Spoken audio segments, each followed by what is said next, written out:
everything you need to know about sanitary pads, or sometimes called towels.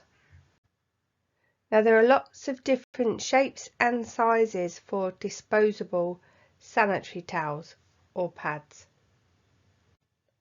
A sanitary towel with wings, without wings. You can get panty liners for G-strings without wings.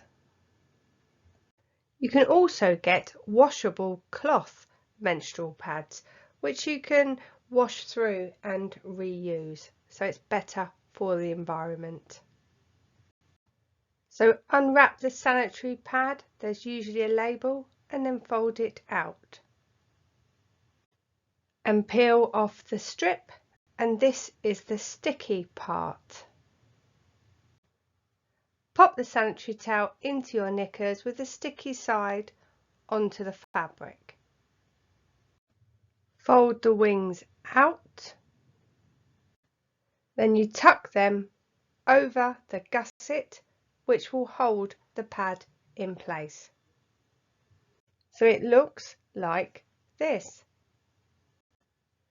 Change your sanitary towel every 3 to 4 hours, obviously not whilst you're asleep.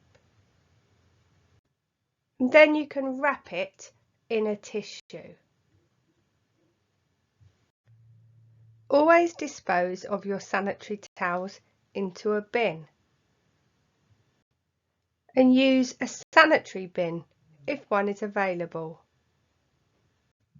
You never flush any sanitary ware down the toilet.